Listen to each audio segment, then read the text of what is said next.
so you could also follow me. I would appreciate. Followed last week, and yet we'll follow it again this week. So 2 weekends ago, I think on Saturday, 2 Saturdays backwards, we saw a report by the Guardia newspaper as it relates to the tertiary health institution in Rivers State. We saw the Guardian make a report about some malpractices practiced at the University of Port Harcourt Teaching Hospital. Now, we talked about it. It was part of our big stories, and I saw, because some people send me WhatsApp messages. I saw people who, sent me, is it video evidence now, if I remember vividly? I think there was a video evidence. Some other people say, oh yeah, they have experienced something like that once upon a time at the University of Port Harcourt Teaching Hospital. I think it was quite a revealing show, because some people have said, oh, this is what my experience or experiences were like. So on Friday, it was, I don't know how I reacted to it, but I reacted nonetheless. And I saw the reply from the University of Port Harcourt Teaching Hospital. Now, I had reached out to someone who works with the University of Port Harcourt Teaching Hospital. I do think, one of the public relations personnel of the UPTH, and I reached out and they said, oh, don't worry, we'll put out a statement very soon, we are investigating. And then I saw the outcome of the investigation on Friday, and my goodness, I said I was going to talk about it today. So what is this reaction like? Just listen.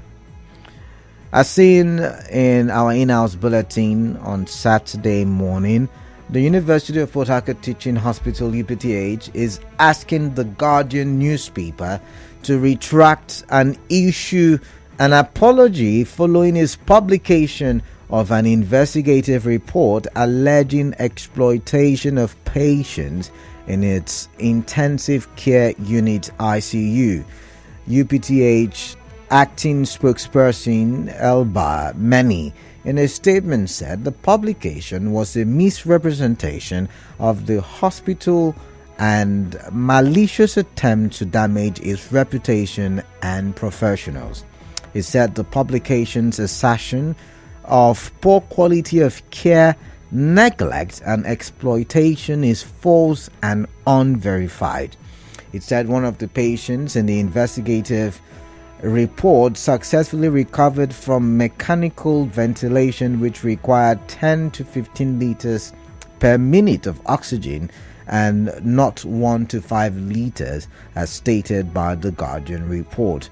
It also clarified that the health assistant referred to as a nurse in the report, who took a 10,000 naira donation for oxygen, transferred the money to the patient's relative, who then paid through the hospital's official channel. It, however, acknowledged that the health assistant flouted the hospital's rules by receiving donations, adding that she has been queried and appropriate disciplinary measures will be implemented. Remember that the first group to refute the Guardian's claims were the Nurses and Midwives Association UPTH chapter.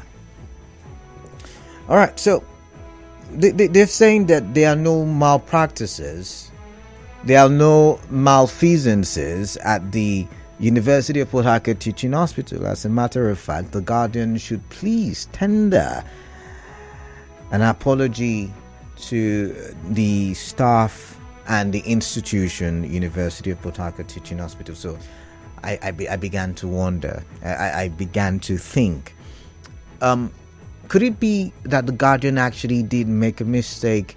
Could it be that the people that they interviewed and the people who called in while We talked about it sometime last week. All made a mistake. Is there that possibility? And then I began to go back in time, and I saw certain publications, where in okay, you know what? I'm not going to do this from my head. I'm just going to read the reports. In what's that year now?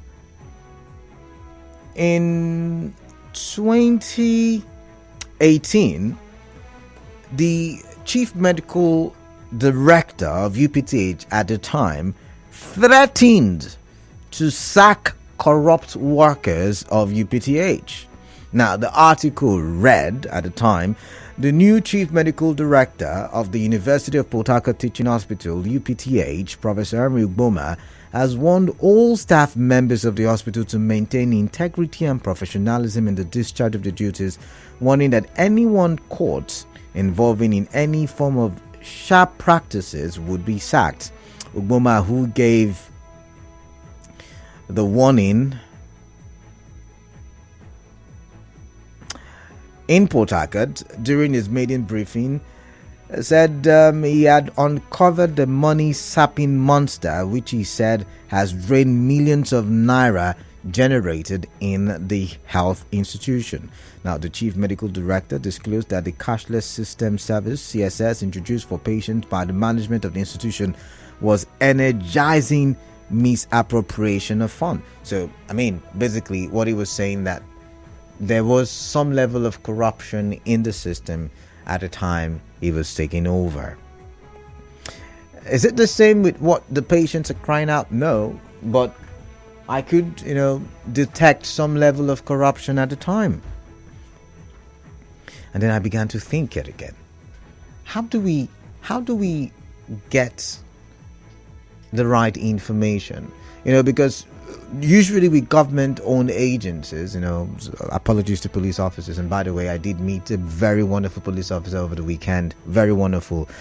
He had humor, did his job properly. But yeah, like we'll hear from the police, they are not our men, or even from the military, they are not our men. It seems like the UPTH may be towing that path. And now the thing is, I may not be able to give them a fair hearing. I may not, because I reached out to them and they did not respond.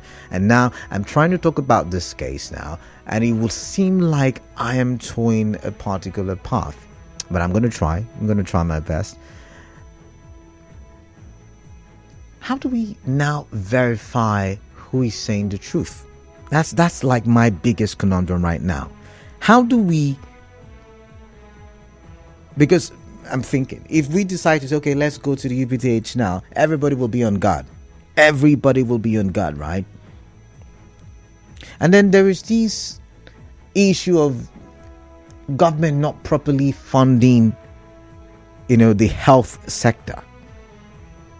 Now, according to the budget for health for 2024, the health sector got about 1.3 billion naira, 1.3 plus billion naira. And I'm imagining that 36 states would have to share this 1.3 billion naira. We've had stories of the hospitals, no particular one being mentioned now. Federal hospitals, did not have enough diesel, did not have enough, this and that to give proper service to patients. And of course, the economy is also affecting how these health facilities are being run. So there is also that problem of money, right? The staff, their welfare, we can argue that they don't have proper welfare as well. So there are many talking points to this very conversation. Many talking points. But my question, the question that I want to ask is, what do you make of the response by the UPTH? What do you make of the response by the UPTH? I would like to hear your UPTH experience, good, the bad, the ugly. I'd like to hear your experience. I'd like to take your thoughts Have you ever been? I do have my experience, but I guess it doesn't count because I'm like the umpire in this case, right? But I like to get your UPTH experience. Um, are you satisfied with what the UPTH has put out as a response to, the allegations made on the Guardian newspaper some 2 weekends ago? I don't know. I'm going to put the phone lines right now. 0817 923 0002, 0817 923 0003, 0817 923 0007. Now, I should mention that UPTH as an institution is very, very important to the people, the people in River State. I do hear that people travel from communities, to come into Port Harcourt just to use the UPTH. One, because our primary health institutions are not functioning as they should. Our primary health institutions are not, I mean, the River State government is trying to work on all of that, but you get the point, right? You get what I'm trying to say. So basically, UPTH is very, very instrumental to health in River State. Very instrumental. And that's why we cannot just let this, just let it go, just let it slide. And so I'm asking the question, what do you make of the statement? What is your UPTH experience? I'd like to hear from you. Really, I do. I've got a commercial coming up. After the commercial, I take your calls. I would like to listen to what your UPTH experience is like. Now, once again, I've mentioned that there is also the issue of improper funding. There's also the issue, or there's so many issues involved in it. There's so many issues. Plaguing various sectors here in Nigeria.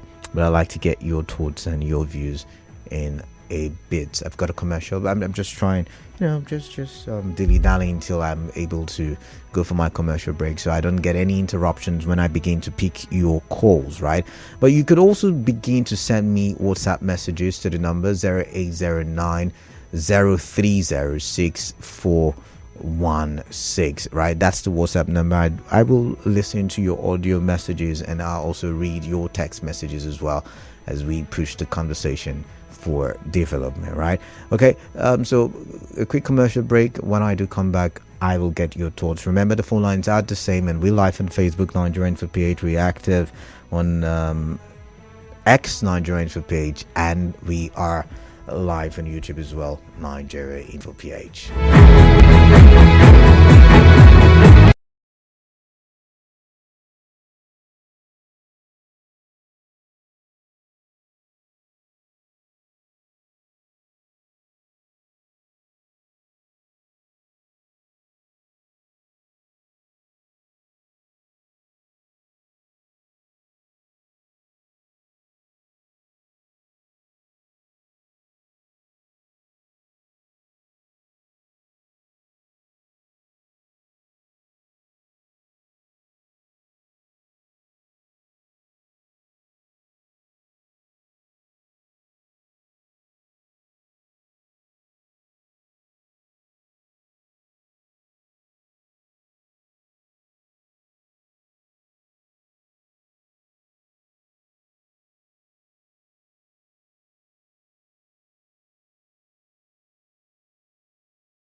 right? The top of the hour. Yes, we're still talking for development, and I'm asking a question, and I really want to get to understand, because I've just told you what the reaction of the UPTH is, and I read out the article for you as seen in our in-house bulletin published on Saturday, and they are saying that that allegations are untrue, and I told you, see, of course, it sounds like the police would say these are not our men.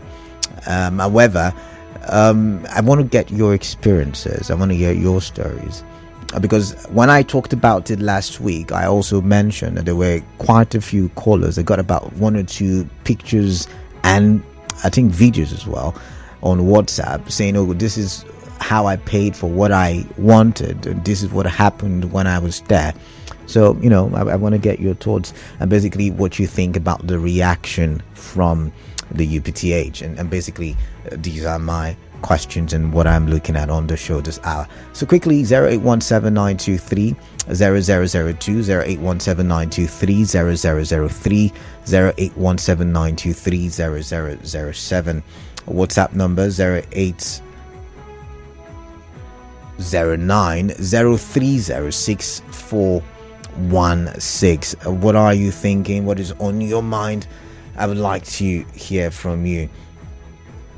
All right, on WhatsApp, this one says, I am not satisfied with the statement from UPTH. In fact, you said they make things worse for innocent customers right now from Woji. This one says, it is a fact that there is no fire without a smoke, and there is nothing hidden under the sun. I believe that the report by the Guardian newspaper is true. The management just tried to cover it up with the explanation they gave. I challenge everyone to always do the right thing, both in the open or secret. Jibola, Port Harcourt. This one says, Rivers State residents are really going through a lot in the hands of those medical practitioners in UPTH. I've not been privileged to be there for over 5 to 7 years today. However, I remember a neighbor swearing that after his experience with a staff and the deplorable conditions of the hospital, nothing will require him to either go there or take his loved ones for medical attention in the hospital. The truth is that I perceive our institutions in Nigeria are engrossed with corruption to the extent that all that matters to those who mount those institutions is how to get rich at all costs, ends to delve into all manner of unprofessional practices to achieve their personal end. D. Briggs. All right, D. Briggs, thank you. I've got Harry from Port Harcourt. Harry, welcome on the show. What is on your mind? I'd like to hear from you. Yes, my brother. What the UPTH management is saying is not, they are not right, because I heard what the patients complain about.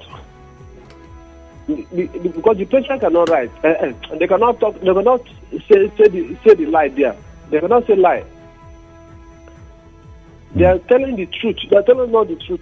They cannot talk, come up with. Well, when you say Harry, when you say the patients cannot tell a lie, I mean, yes, that's not entirely true. I mean, you can't vouch for anybody, right? Anybody can tell a lie, including me. I can tell a lie. So it's not advisable to vouch for anybody. Yes, anybody can lie. But on this one on come up on radio station and they begin to say that these people are selling their oxygen. I heard it now on the news. Yeah, but now the UPTH is saying that the Guardian newspaper did not do the right calculation, that they did the faulty calculation, and that's why they arrived at what they arrived at. That the patient needed oxygen for longer hours than recorded by, the Guardian newspaper. Kalada. My brother, see, these people are complaining about UPTH. Okay. They are complaining. I've heard not only this one. I don't hear so many things about them.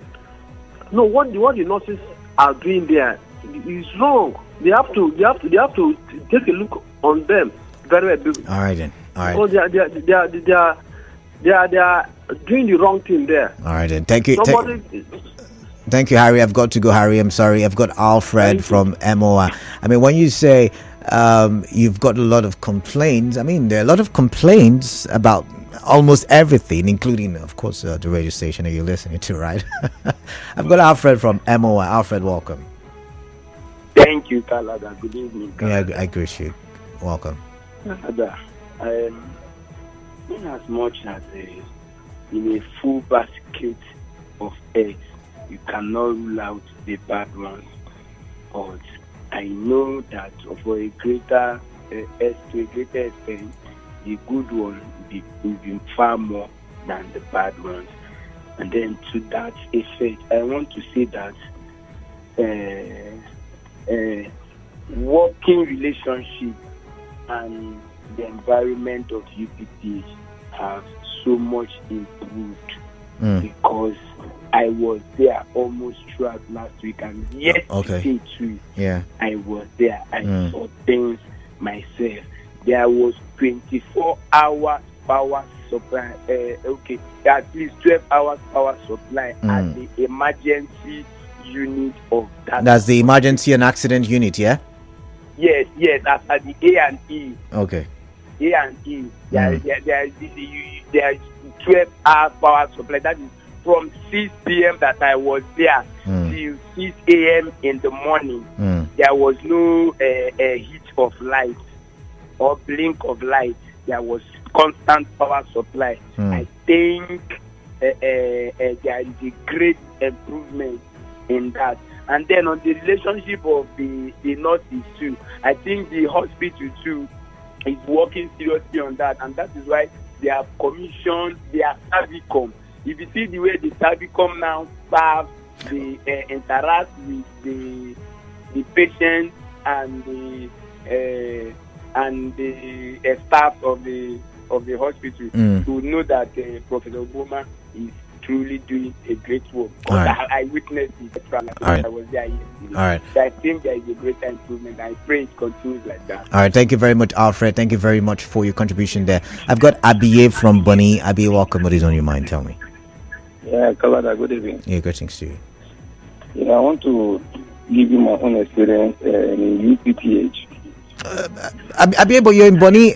Okay, is it that you visited? Yes, I'm at work right now. Oh, okay. All right then. Abiye, welcome. 2011, November 2011. I had my second child at UPTH through CS. So they asked us to do, after running tests and everything, they asked me to pay for pints of blood. And I paid. The blood was not ministered to my wife. They did not use the blood on her anything. So I asked them if they can refund my money or give me the blood.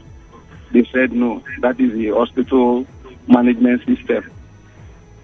We argued and I left that for them. 2019, May 2019, I had my third child here again. Okay. Through CS. I was asked to pay for blood again. 18,000 naira a year for 2 pints. They did not minister the blood to my wife. I asked them, how can you tell me to pay for blood, and they did not minister the blood on her? They said they just talked and spun me upside down, I keep insisting, you people must refund my money. Last time they done that to me. And now again, that people will refund my money or give me the blood. They refuse. I was so surprised. Do you have receipts to this effect? Because you remember how much you paid. I'm wondering if you've got receipts to, the effect that there was a payment for pints of blood. The worst part is that they refuse giving me receipts. So how did you pay then? What channel? I paid to them because I was asking them to test me and I can donate. They said no, I must pay for blood. So I'm asking, what payment channel did you use? Is it transfer, ATM? I paid through my card. I used my card to pay. Okay. I used my card. So later, somebody called me from the hospital, Mr. So and so. Please, I want to use your blood for somebody else. I said, why? Why must you use my blood? I paid for blood. You refuse giving me my money, and I want to use it for somebody else. The lady's doctor was so angry and was so harsh on me because my wife was still there. I just don't have option because of 5,000 naira. All right, Abi, I've got to go. But I've got to go. Thank you very much for your story. I've got Ezekiel from Ubumini. Ezekiel, welcome. Good evening, Calada. Hello, Calada. I can hear you, Ezekiel, quickly. There is no time. I've got a commercial coming. Okay, Calada, you see, in UPTH, what I encountered with them was when I took my mother to that place. After what year was that? Okay, that was 2007. Oh, that's a long time ago. And that was why I stopped commending people to that place. Canada, my mother was tested in all the tests that is required of. Yet, a consultant could not interpret or tell me the cause of my mother's illness.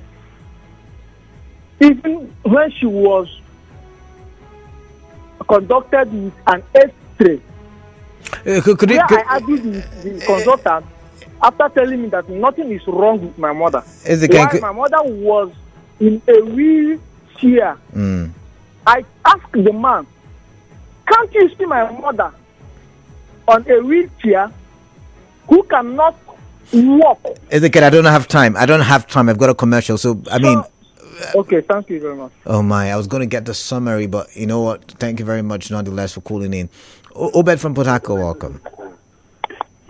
Good evening, Canada. Yeah, you've got like 60 seconds, please. Yes, Canada, I think it's able something a shame if somebody talk about life. There has to be a regular life in hospital. But I tell you, UPTH actually that is not hospital. I tell you, I actually. When you say it's a hospital, let's you know the rules of the okay, it's hospital, but there are services. You understand? Because if you don't have anything, I don't even expect anybody to go to UPTH. Okay. I don't expect them. You understand? Just go for private hospital. And but Alfred has a different story. Alfred said he was there. They have constant power supply. Why should we argue for constant light? For crying out loud. Okay. Why are we talking about constant light here? Is it not hospital? All right. Is that not what is obtainable? All right. I want to have a constant light in hospital. But I've got to go. I've got to go. You must buy everything. Even all right. You must buy everything. I've got to go. Hello and welcome to yet another amazing time on your radio. This is Real Estate on your radio with